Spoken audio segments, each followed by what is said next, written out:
오늘 말씀을 잘 들어주셔서 감사합니다. 우리 가족들 모두가 다 하나님을 크게 찬송하는 그런 가족들 되시기를 축원합니다. 오늘 장학 주일이에요. 이 장학이 뭔가 사전을 찾아보았더니 학문을 장려함 그렇게 되어 있더라고요. 더 어렵죠? 장학이라는 말보다 이게 뭔 말인지 더 어려워요. 공부하는 사람들 격려해서 더 잘할 수 있도록 도와준다. 이제 그런 뜻을 담았을 것인데 저는 이 장학이라는 의미를 좀 더 넓혀봤으면 좋겠습니다. 장학생 세워서 장학금 주는 것 정도가 아니라 이 장학이라고 하는 것은 사실은 사람을 키워내는 일인 것 같아요. 그렇게 보면 우리 교회가 가지고 있는 4가지 중요한 사명 중에 하나이지 않겠나 하는 생각이 듭니다. 여러분, 우리가 매달 첫 번째 주에는 교회 사명선언을 함께 나누잖아요. 그 가운데 담겨져 있는 4가지 사명 뭔지 기억하십니까? 첫 번째 사명이 뭐예요? 우리 하나님 앞에 예배하는 교회가 되게 해 주옵소서. 사람을 사랑하는 교회가 되게 해 주옵소서. 그리고 세 번째가 뭐죠? 예수님의 제자로 삼아서 세상에 보낼 수 있게 하옵소서. 그리고 마지막에 우리의 삶으로 복음을 증거하는 그런 교회가 되게 해 주옵소서. 자, 오늘 장학주일에 우리의 마음에 담아야 할 것, 사람 키우는 교회 세 번째 사명에 대해서 우리 마음을 쏟고 말씀을 같이 나누고 오늘 사명이 마음에 다시 담겨지는 시간 되기를 바랍니다. 오늘 본문의 말씀은요, 이스라엘 백성들은 쉐마라고 부르는 그런 제목이 붙어있는 말씀이에요. 이 쉐마가 무슨 뜻이냐 하면 오늘 본문의 말씀이 들으라 이스라엘아. 또 사실은 본문뿐만이 아니라 이 신명기 6장의 말씀에 문단마다 새로운 문단을 시작할 때 항상 하는 말씀이 이스라엘아 들으라라는 말씀이에요. 들으라라는 말의 히브리 말이 쉐마입니다. 그래서 히브리 성경을 열면 쉐마 이스라엘 이렇게 되어 있어요. 그 말에서부터 따서 쉐마라고 부르는데 이 쉐마는 바로 이스라엘 사람들이 자신의 자녀들을 가리키는 교육 헌장의 말씀이기 때문입니다. 오늘날까지도 그래요. 이 말씀을 받은 지 3000년이 지났는데도 여전히 지금도 이스라엘 백성은 이 말씀에 입각해서 자녀들을 가르치고 다음 세대를 세워냅니다. 자, 오늘 이 말씀이 우리에게 주시는 명령은 어떤 것인지 한번 귀를 기울여 볼까요? 2가지 명령이 보입니다. 첫 번째 명령 6절이죠. 오늘 내가 네게 명하는 이 말씀을 너는 마음에 새기고, 마음에 새겨야 합니다. 뭐를요? 이 말씀을 마음에 새겨야 합니다. 이 말씀은 뭘까요? 신명기에 이 말씀 그렇게 적혀 있으니까 가장 가깝게는 신명기라고 하는 성경일 것입니다. 이 신명기가 어떤 성경인가? 모세가 이스라엘 백성을 인도해서 출애굽을 합니다. 광야를 40년을 걸어왔습니다. 이제 가나안 땅에 들어가야 합니다. 그 직전에 모세가 이스라엘 백성을 다 보내면서 자신은 못 들어가잖아요. 그래서 그 백성들을 다 가나안 땅에 들여보내며 남긴 마지막 설교입니다. 제가 지난주에도 그런 말씀 드렸어요. 목사는 설교로 말하는 사람입니다. 그랬습니다. 사역자들의 하나님의 부름받은 선지자의 가장 중요한 말은 하나님의 말씀을 전하는 거죠. 그렇다고 하면 오늘 그가 전한 이 마지막 설교는 모세의 유언과 같은 설교입니다. 모세의 설교가 사실은 출애굽기에도 기록되어 있고 레위기, 민수기에 다 기록되어 있잖아요. 그렇지만 그 말씀 모두를 다 모아서 그가 정말로 전하고 싶었던 말씀들을 신명기서에 담았고, 그리고 그 말씀 중에도 더 핵심이 되는 말씀이 바로 이 본문의 말씀입니다. 자, 그 말씀이 뭘까요? 5절의 말씀입니다. 신명기 6장 5절의 말씀, 오늘 본문 중에 있는 말씀인데 여러분 마스크를 하셨지만 다 같이 한번 읽어볼까요? 너는 마음을 다하고 뜻을 다하고 힘을 다하여 내 하나님 여호와를 사랑하라. 이 말씀을 가슴에 새기라는 거예요. 마음에 새겨야 할 말씀이 다른 건 어떤 여러 가지 말씀이 있는데 그 모든 말씀 다 내려놓고 그 중에 가장 중요한 말씀, 핵심이 되는 말씀, 다른 모든 명령을 지킬 수 있도록 해주는 말씀, 그 말씀이 뭐냐 하면 하나님을 사랑하라 라는 말씀이라는 거죠. 그러고 보니까 이 표현은 우리가 잘 아는 말씀입니다.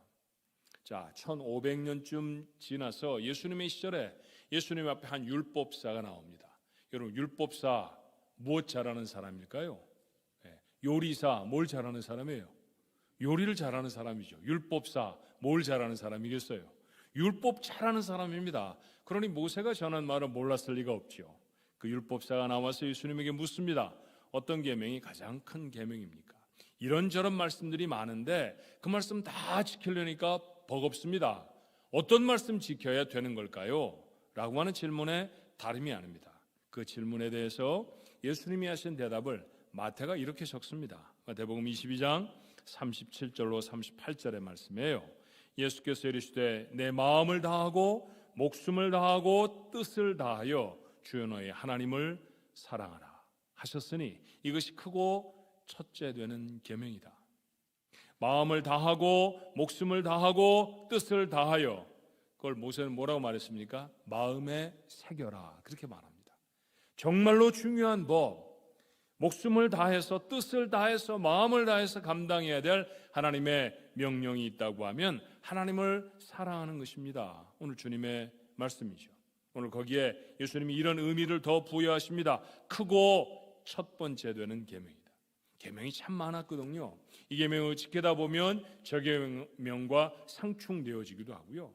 또 어떤 계명을 너무 열심히 지킨다고 지켰는데 돌아보니 다른 계명을 잘 못 지키는 경우도 있었고, 그것이 바로 이스라엘 백성들의 고민이었습니다.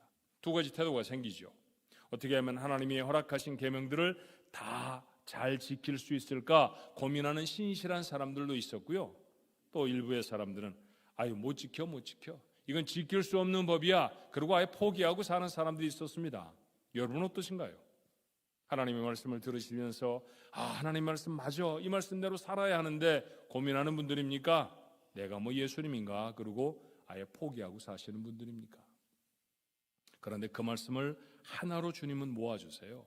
이 말씀 저 말씀 다 너희가 복잡하다고 생각하지만 이 모든 말씀을 하나로 요약하면 하나님 사랑하는 것이다 라고 하는 것입니다. 가장 큰 계명이라는 것이죠. 그래서 우리 가지고 있는 성경 중에 영어와 이렇게 병기되어 있는 성경들이 가끔씩 있잖아요.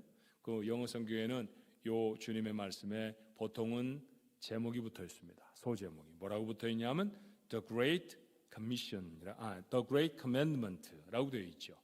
Commandment라고 하는 말은 명령이라는 말입니다. 가장 큰 명령이라는 얘기죠. 그래서 우리말로는 대계명 그렇게 말하기도 합니다. 가장 큰 계명, 하나님을 사랑하는 것입니다. 기억하십시다. 우리의 마음에 새겨야 할 명령이 있습니다. 뭔가요? 하나님을 사랑하는 것입니다. 하나님을 사랑하는 사람이 하나님의 백성인 줄로 믿습니다. 그러면 그렇게 보면요, 하나님을 사랑한다라고 하는 것이 우리 인생의 정체를 결정하잖아요. 어떤 사람이 무엇을 사랑하는가 하는 것이 그 사람이 누군가 하는 것을 증거합니다. 여러분과 저는 하나님의 사람입니다.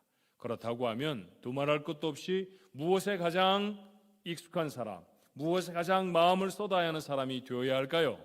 하나님을 사랑하는 것입니다. 그런데 이 말씀을 마음에 새겨야 할 또 하나의 이유가 있습니다. 자, 오늘 본문의 말씀 7절로 9절의 말씀에 보니 두 번째 명령을 이렇게 적었어요. 내 자녀에게 부지런히 가르치며 집에 앉았을 때든지 길을 갈 때든지 누워 있을 때든지 일어날 때든지 말씀을 강론할 것이며 너는 또 그것을 내 손목에 매어 기호를 삼으며 내 미간에 붙여 표로 삼고 내 집 문설주와 바깥문에 기록할지니라. 자, 이 귀한 말씀이 마음에 새겨져야 할 이유가 뭐냐 하면 자녀에게 가르쳐야 하기 때문입니다. 자녀입니다.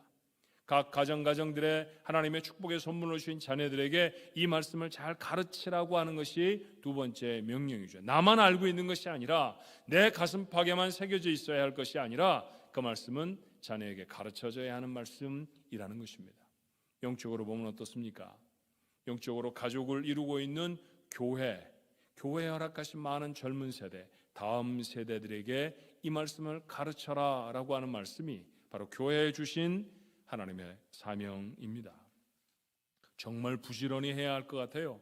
오늘 성경의 표현을 다시 보면 집에 앉았을 때든지 길을 갈 때든지 누워 있을 때든지 일어날 때든지 여러분 언제나 어디서나 무엇을 할 때든지 하나님의 말씀을 그렇게 가르치라는 것입니다. 하나님의 말씀 창세기에서부터 계시록까지 가르치라는 말씀이 아닙니다. 그 말씀 중에 가장 핵심이 되는 가장 중요한 말씀 뭔가요? 뭘 가르쳐야 합니까? 하나님을 사랑해라. 이거 가르치라는 거예요. 자녀들에게 가르쳐야 될 가장 중요한 말씀, 하나님을 사랑해라. 자녀들도 어린아이는 어린아이대로 사랑하는 게 있습니다. 아주 아기 때는요 쪽쪽이를 사랑합니다. 그렇죠? 얼마나 사랑하는지 몰라요. 그거 손에서 놓으면 뭐 큰 일이 나는 줄 압니다. 조금 더 자라면 캔디를 사랑하기도 하고요. 조금 더 크면 그러면 뭘 사랑하나요? 게임기를 사랑하기도 하고 텔레비전을 사랑하기도 하고 사랑하는 것들이 조금 종류가 많아집니다. 커가면서 자기가 좋아하고 자기가 사랑하는 것들이 참 많죠. 예, 그럴 수 있습니다. 우리가 살아가면서 사랑하고 좋아하는 거 있습니다. 그러나 하나님보다 더 사랑하는 것은 없어야 합니다. 그것 가르치라는 거죠.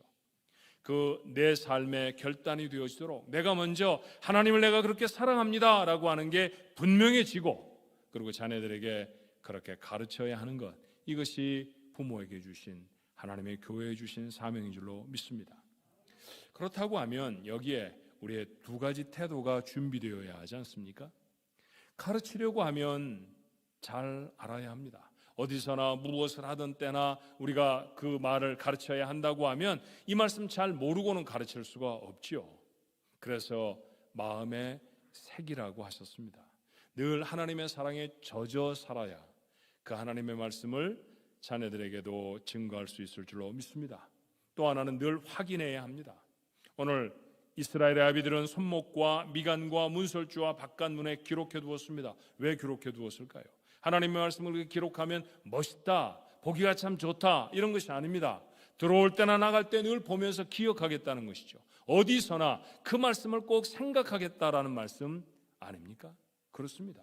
여러분 집에도 보면 화장대에도 성경 말씀을 붙여놓기도 하고 싱크대 위에도 성경 말씀이 있기도 하고, 남자분들은 자동차 대시보드 위에도 성경 말씀을 기록해 놓는 분들도 여러분 계십니다. 왜 그렇게 합니까?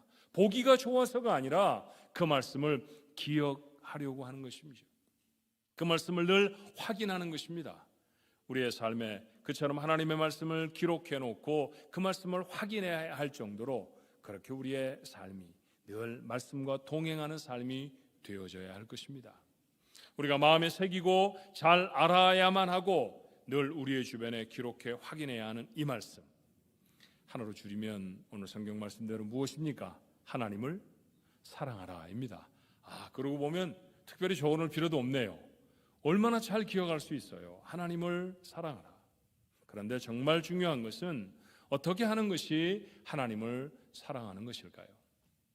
사랑은 물론 감정의 일이기도 합니다.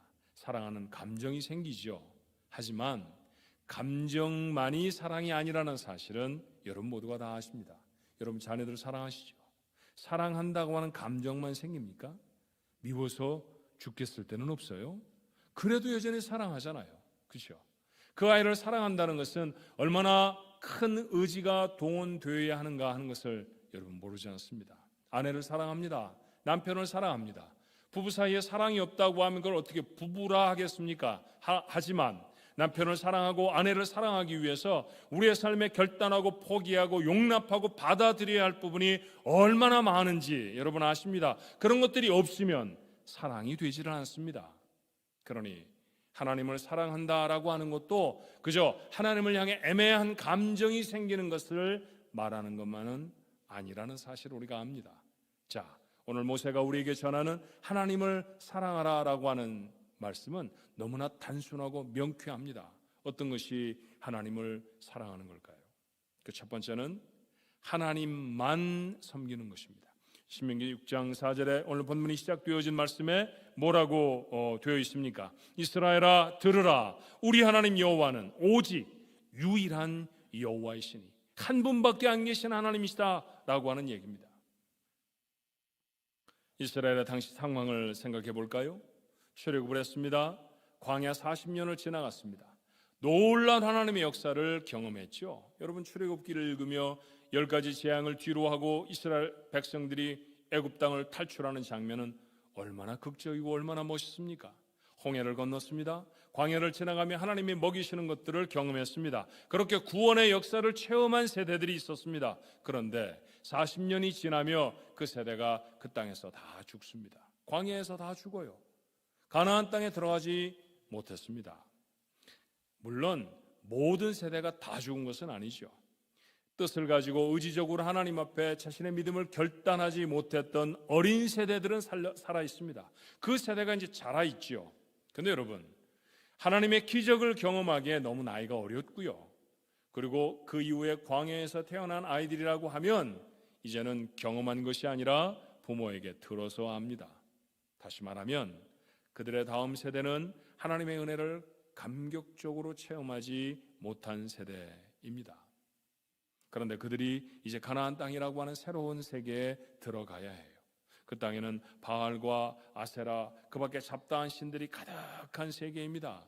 그 땅으로 자녀들을 들여보내며 모세가 그들에게 신신당부하는 바가 있습니다. 하나님만 섬겨야 한다. 하나님만 섬겨라. 신명기 5장 6절로부터 21절에는 10계명이 다시 기록되어 있어요.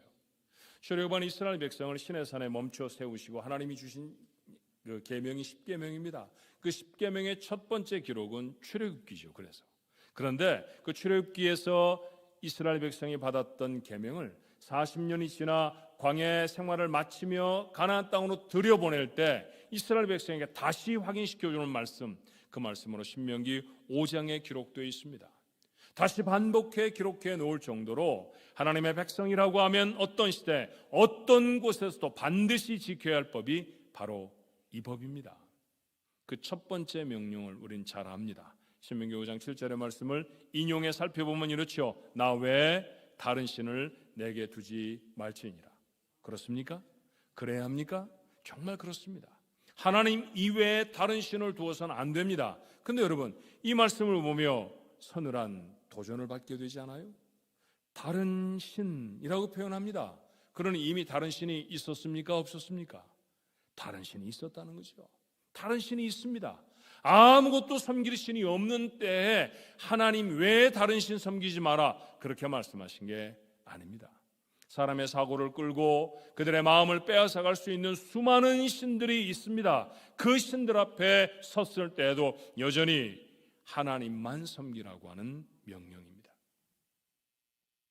저는 모세가 신명기를 말할 때와 지금 우리가 처한 상황이 매우 비슷하다라고 하는 생각을 하게 됐습니다. 여러분, 대부분이 다 이민 1세대입니다. 물론 이민 2세대도 이 가운데 계시죠. 그렇지만 이민 1세대의 삶을 대충 아시는 분들이에요. 참 힘들게 살지 않으셨습니까? 전설처럼 들려지는 얘기들 많이 기억하시죠? 무슨 3단으로 지퍼를 열어서, 요즘은 안 쓰시죠? 그래도 혹시나 몰라서 집에 창고에 있는 그 시커먼 가방 있잖아요. 그 가방에 왜 그렇게 뭘 담아올 게 많았는지 몰라요. 그렇죠? 잔뜩 뭐를 담아는 왔는데, 근데 그분들이 그런 말씀 하시더라고요. 주머니에는 돈 300불이 전부였다고. 한국에서 가져갈 수 있는 돈이 그거밖에 안 됐답니다. 한국이 워낙 달러를 가지고 있지 못한 나라였기 때문에 외국으로 가는 사람의 주머니에 이사 가는데 300불이 뭡니까? 300달러가. 300달러 가지고 4식구, 5식구가 이 말도 통하지 않은 땅에 와서 어떻게 삽니까? 그런 막막한 시작을 이민 1세대 많은 분들이 경험하셨습니다. 그렇게 지금도 옛 시절이 생각나는 분들이 이 자리에 계시지 않아요? 고달픈 직업들을 하셨습니다. 미국 사람들이 기피하고 하려고 하지 않는 일들, 그런 일들 열심히 했습니다. 그래서 우리한테는 이런 말들이 익숙하죠. 투잡 뚜리잡. 이게 무슨 소리인지 미국 사람들 잘 모릅니다. 투잡 뚜리잡이 뭐예요? 한 가지 일만 해서는 살아가기가 너무 힘들어서 일을 2번 하고 3번 했다는 것이죠. 새벽 일찍 나가서 점심 좀 지나 집에 들어오면 그저 술술 밥 한 끼 먹고 나가서 또 2번째 일을 하고 꼭 2번에 나가 또 3번째 일을 해야 겨우겨우 살아갈 수 있었던 시절도 있었습니다. 그런데 여러분, 그렇게 일하자고 하면, 일터에 가면 모든 일들이 잘 풀립니까? 안 그렇잖아요. 마을은 다르지요. 문화는 다르지요. 얼마나 생경한 사회 속에 던져져서 얼마나 좌절하고 얼마나 고생스럽게 이민 1세대가 삶을 살아가야 했는지 몰라요. 그런데 정말 열심히 사셨습니다. 이를 악물고들 살아냈습니다. 그리고 그 어려운 때 신앙생활은 또 얼마나 열심히 했는지 모릅니다. 요즘은 어려워지면 신앙을 등지고 도망가 버리는 사람들이 참 많지만 전에는 어려우면 어려울수록 하나님 앞에 더 매달렸어요. 하나님 살려주세요. 하나님 도와주세요. 하나님 아니시면 제가 어디를 가요? 그리고 저희들이 신앙을 갖도록 미국의 사회도 참 신앙적이었습니다. 고단하게 일하는 저희들을 한 번씩 자기 집 저녁 식탁에 초대하는 미국인들 보면 언제나 우리 손 붙잡고 기도해 주지 않았나요? 그렇게 기도해 주었습니다.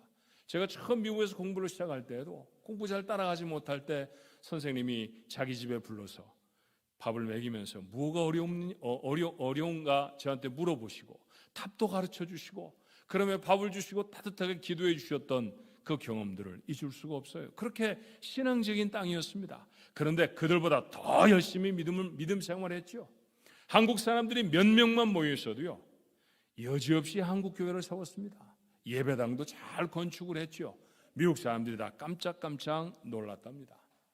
매일매일 하나님의 은혜를 경험하며 살았던 시절입니다.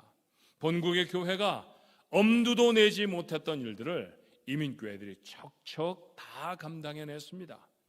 그러다가 하나님의 복을 받았죠. 삶은 부유해졌고 이민사회에 점점 뿌리를 내리기 시작했어요. 우리 안에 교수도 나왔고요, 사장도 생겼고 정치인도 배출하기 시작했습니다. 그게 우리 이민 1세대의 삶이었습니다. 자, 지금 이민 2세대, 이민 3세대가 세상에 나서기 시작했습니다. 부모의 근면함과 사랑으로 좋은 환경에서 잘 교육받은 세대입니다. 그런데 이들이 나서야 하는 세상은 전과는 다릅니다. 많은 사람들이 기도하고 주일이면 다 교회에 가고 오죽하면 펜실베니아의 몇몇 주들에는 몇몇 동네에는 아예 주일이면 물건을 살 수가 없을 정도로 가게의 문을 다 닫는 그런 곳들도 있었습니다. 불과 몇십 년 전의 이야기죠. 근데 지금은 그렇지 않습니다. 수많은 신들이 범람하는 시절입니다. 돈이라는 신이, 오락이라는 신이, 그리고 물건들이 얼마나 넘치게 많은지 몰라요. 어떤 물건을 내가 갖느냐, 얼마나 많이 갖느냐가 그 사람이 누군가를 결정하는 아주 천박한 시대를 살아가고 있습니다. 그러니 그 가운데 방종하며 살아가는 시대가 되어지지 않겠습니까? 수많은 신들이 있었던 가나안 땅으로 들어가던 이스라엘의 다음 세대처럼 우리의 다음 세대도 그런 우상이 가득한 세상에 서 있고 살아내고 또 키워내는 자녀들은 그리로 들어가야 할 것입니다. 문제가 여기에만 있는 건 아니죠. 한 가지 더 있다고 하면 우리의 자녀들도 하나님의 절절한 은혜를 체험하지 못한 세대입니다. 이스라엘 백성들이 홍해를 지나가며 경험했던 것 자기네 자녀들은 잘 경험하지 못하죠.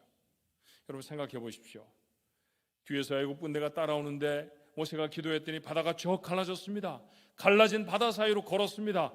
어떻게 바다가 벽처럼 자신의 옆에 쌓였는지를 경험한 사람들이었습니다. 어떻게 잊을 수 있습니까? 그런데 그들의 자녀들은 모르지요. 이야기를 해줍니다. 우리가 가나안 땅에 들어오려고 가나안 땅을 향해서 출발했을 때 우리 앞을 막았었던 홍해를 하나님이 가르셨어. 물이 벽처럼 쌓였단다. 물이 벽처럼 쌓인 것을 경험했던 사람들하고 물이 벽처럼 쌓였었다고 말을 듣는 사람들하고 어떻게 감격이 같을 수가 있습니까? 우리의 자녀들도 같잖아요. 그들은 배고픔을 하나님이 어떻게 해결해 주시는지 경험하지 못했습니다. 배가 고프다는 사실을 다이어트 할 때 말고는 잘 모릅니다. 아무도 도와주지 않는 세상 속에서 하나님이 우리를 어떻게 도우셨는지를 그들은 알지를 못합니다. 그런 그들을 세상으로 내어보냅니다. 우리는 그들에게 무엇라고 말하고 있을까요? 좋은 직장을 얻어야 돼. 돈을 많이 벌어야 돼. 기술이 있어야 돼. 무엇보다도 자격증을 가져야 무시를 당하지 않아. 여러분이 하시는 말씀이죠. 좋은 조건을 갖춘 배우자를 만나야 돼. 배우자를 잘 만나야 인생이 편해진다고. 틀린 말은 하나도 없습니다. 그러나 가장 중요한 말은 아닙니다. 언제 하려고 이 가장 중요한 말은 빼놓고 있을까요? 하나님만 섬겨야 해. 가르쳐 보셨습니까?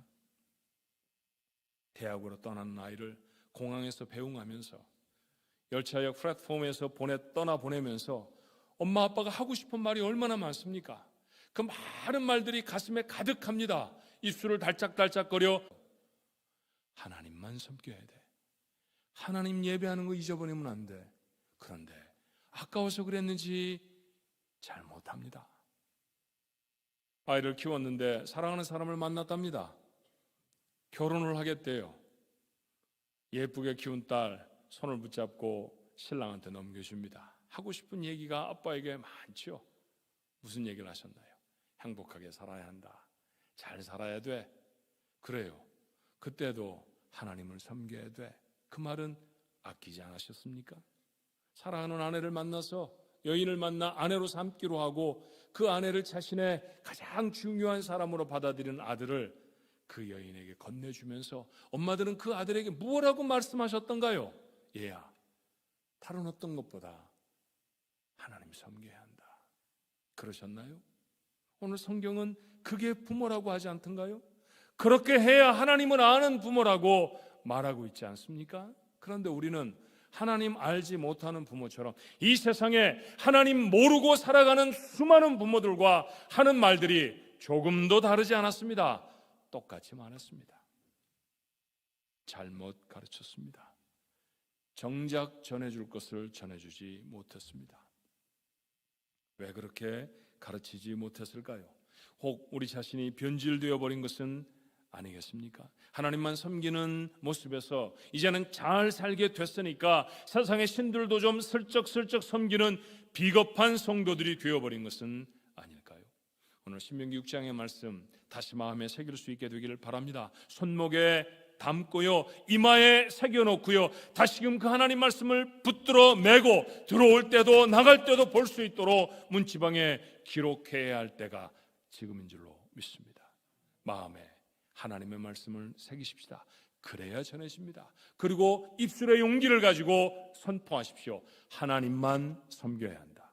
이 사실을 놓쳐버리면 우리 자녀들이 아무리 많은 것들을 가져도 행복한 인생을 살아갈 수 없습니다. 적어도 하나님이 예비하신 복을 받는 인생은 절대로 되어지지 못할 것입니다.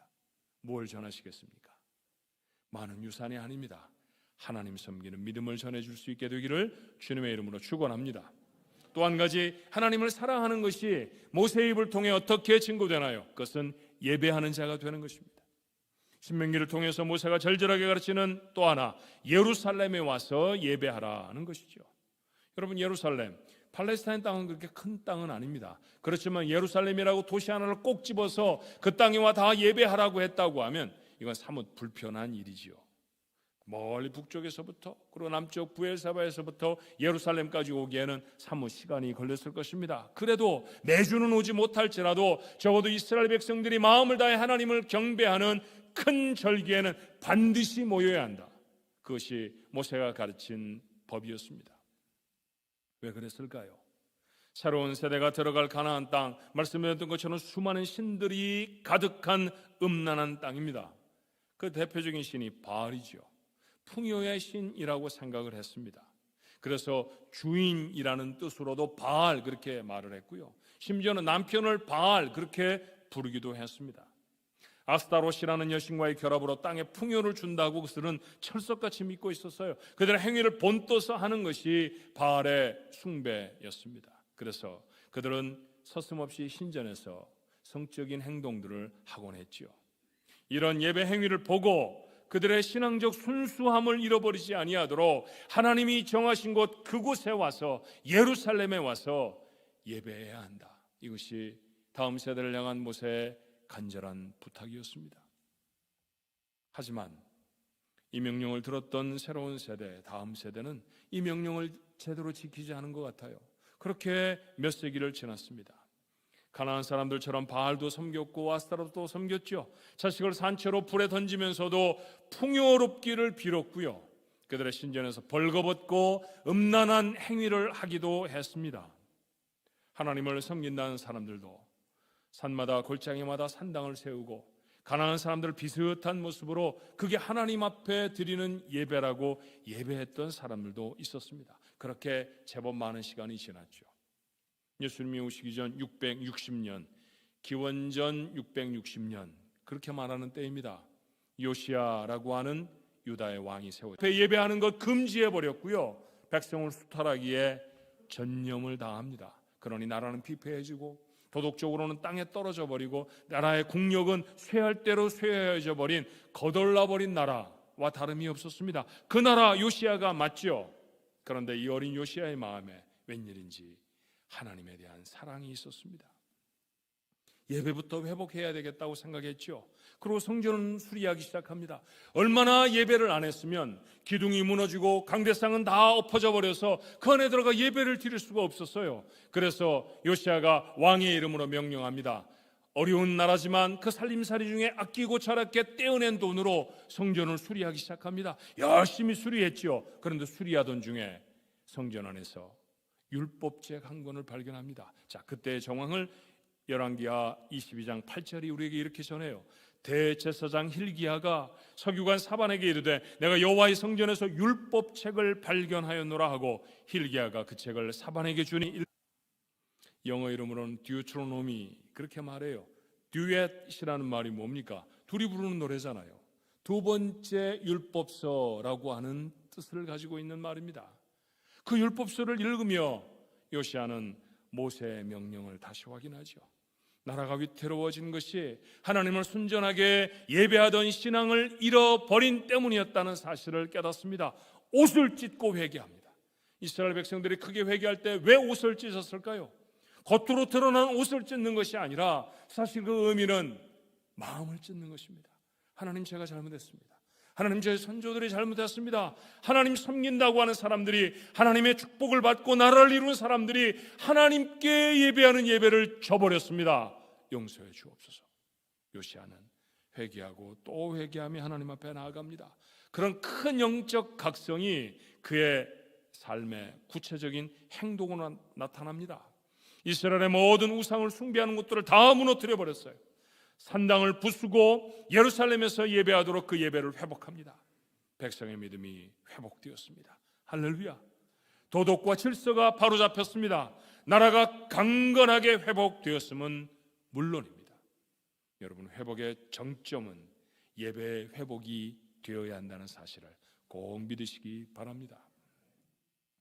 우리도 비슷한 환경을 살아가지 않습니까? 세상에 나서면 수많은 사람들이 다양한 예배를 드립니다.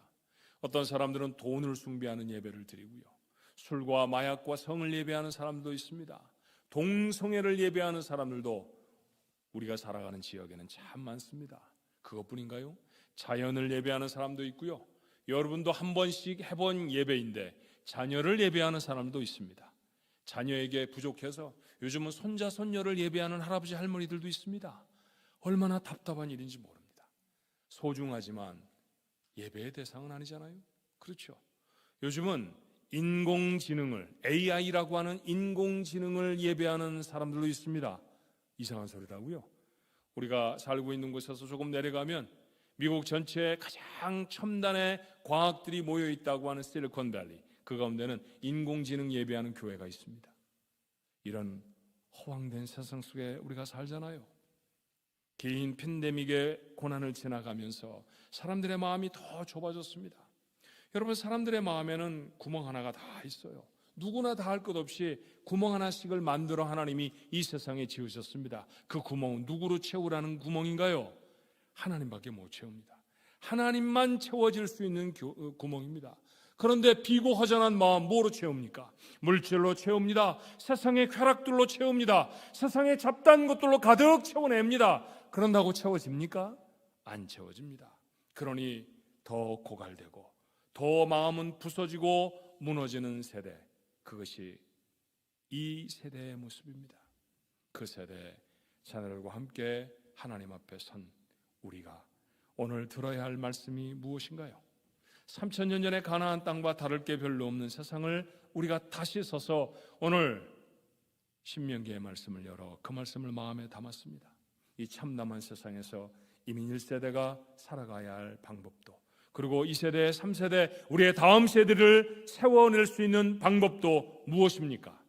하나님을 예배하는 곳, 교회로 돌아오는 것입니다. 아무리 악하고 타락한 세상을 살아도 걸음을 돌이켜 교회로 오는 세대에는 희망이 있는 줄로 믿습니다. 우리는 거룩을 찬양하고 왜곡되지 않은 하나님의 말씀을 들어야만 합니다. 거기에 우리의 회복이 있습니다.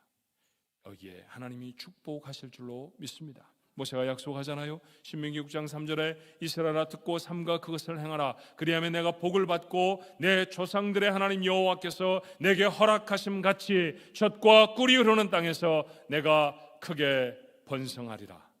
맞습니다. 이 축복이 우리 자녀에게 이루어져야 할 줄로 믿습니다. 우리의 다음 세대들에게 이 축복이 일어나기를 간절히 바랍니다. 그대로 가면 어떻게 해야 합니까? 그들에게 하나님 사랑하라고 전해줘야 합니다.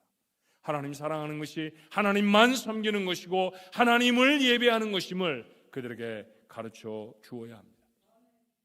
오늘 본문의 말씀 이스라엘아 들으라 라고 시작했죠. 이스라엘 다른 사람들 아닙니다. 여러분과 저입니다. 바로 구원받은 우리들입니다. 이 시대에 우리에게 하시는 말씀입니다. 먼저 우리의 마음에 새기고 또 새겨야 하죠. 하나님 말고 다른 것 섬기던 모습들이 우리에게 있었다고 하면 두려운 마음으로 회개해야 할 것입니다. 그리고 용기를 갖고 자녀들에게 선포하고 가르치십시오. 하나님만 섬겨야 한다. 교회에 와서 예배하는 사람이 되어야 한다. 여러분, 이렇게 가르치는 부모가 촌스러운 것도 융통성이 없는 사람이 아니라는 것도 확신을 가져야 합니다. 여러분, 만약에 그렇게 생각한다고 하면 오늘 이 말씀을 전하는 모세는 꽉 막힌 촌스러운 노인에 불과하지 않겠어요? 그렇지 않습니다. 모세가 얼마나 한 민족의 부동의 지도자였는지, 얼마나 강력한 힘으로 하나님의 능력들을 행하게 되었는지 여러분 모르지 않지 않습니까? 그렇다고 하면 우리가 자녀들 앞에 서서도 하나님을 사랑하라고 하는 것이, 하나님을 예배하라고 하는 것이, 교회로 나오라고 하는 것이 절대로 구태에 관한 옛소리가 아니라는 사실을 확신할 수 있어야 합니다. 그 말씀을 전하십시오. 그 말씀을 전할 수 있도록 여러분의 입술에 하나님의 능력을 주시도록 하나님 앞에 기도하여야 할 것입니다. 이렇게 가르치는 부모가 자녀를 복되게 할 줄로 믿습니다. 이렇게 선포하는 교회가 이 시대에 희망이 될 줄로 믿습니다.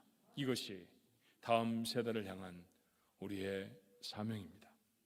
오늘 장학주일을 지나면서 장학금을 모아서 장학생들을 키워 저들에게 격려하는 것, 학문을 격려하는 것, 이것은 사람을 키우는 것에 극히 작은 일입니다. 오늘 우리의 관심이 다음 세대, 우리 자녀들에게 있어야 합니다. 여러분의 가정에 여러분이 하나님의 축복으로 받은 자녀들, 저들에게 하나님 사랑하도록 선포하십시오. 하나님을 예배하도록, 세상에 아무리 좋아 보이는 것이 많아도 하나님만 섬겨야 한다는 사실, 그것 전할 수 있는 용기 있는 부모들이 되기를 축원합니다. 하나님의 교회 안에 하나님이 자녀들을 보내십니다. 이 자녀들을 향한 간절한 소망도 있어야 합니다. 캄캄하고 어두워지는 세상 속에 하나님 저들을 잘 키워서 이 시대를 바꾸어낼 수 있는 다니엘과 에스더들로 세울 수 있게 도와주시옵소서. 하나님 앞에 간절히 이 사명을 붙들고 서는 교회, 복을 주실 줄로 믿습니다. 다음 세대를 복받게 하는 거룩한 믿음의 세대, 여러분 모두가 되시기를 주님의 이름으로 축원합니다.